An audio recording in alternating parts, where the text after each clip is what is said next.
Have you ever wondered how builders approach designing complex models from scratch? What terrible mistakes are made in the process that no one will ever see?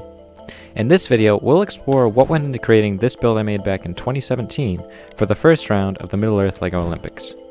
How I developed the concept, what I like about the build, what I dislike, what challenges and changes were made in the design process, and lots more. Let's get into it. The category for round 1 was to create a build based on one of J.R.R. Tolkien's poems or songs. You can see my selection on screen now. A lovely song from the Fellowship of the Ring when Merry and Pippin learn Frodo must travel to Rivendell and they decide to join his adventure. Since the song has 3 main themes to it, I thought it'd be fun to try and portray all 3 of those in one build. Hearth and home, travel through the wild, and their destination, the lovely Elven Refuge, Rivendell. I started off with the Hobbit hole interior, which was possibly the funnest section of the entire build for me. I first looked up a few pictures of Hobbit holes to get an idea of what details to include, what colors to use, and that sort of thing. I decided on reddish brown and tan for the walls, and since Hobbit holes are always very well kept, I didn't do any wall texturing. To make it a little less bland, I included some wooden details around the base of the wall, using these 1x2x2 windows and a 1x2 tile slotted into it. Unfortunately, these ended up being almost completely hidden in the final build once all the furniture was added, but it's still one of my favorite details. To break up all the reddish brown in the floor, I created a simple pattern using dark brown tiles and added a rug to the middle of the room as well. Looking back at it now, I think I would have preferred it slightly if I had done a snot technique for the rug, as when I used just basic tiles it sits up a full plate above the rest of the floor, whereas if I had used a snot design it could have sat up just half a plate height. For the fireplace design, I used snot macaroni bricks, which fit perfectly under these arches. And to add just a tiny bit more depth change to the wall, the snot tan sections are inset by half a plate. Another one of my favorite parts of this interior was the little step up on the left-hand side of the build, using a 1x4 curve slope and a 1x6 arch to create a nice rounded step.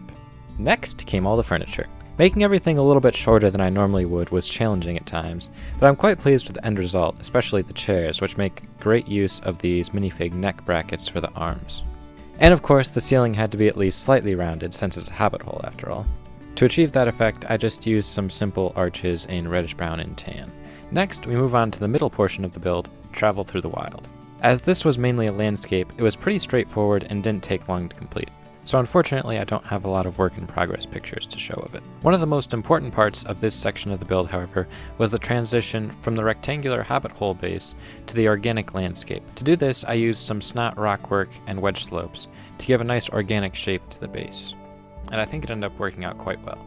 One nitpick I do have about the center portion of this build is the olive green trees. If you look closely, you can see regular green grass stems poking through the olive green leaves. This tree was using a technique by Brother Steven where you place leaves over the grass stalks and they hang down to create a nice effect.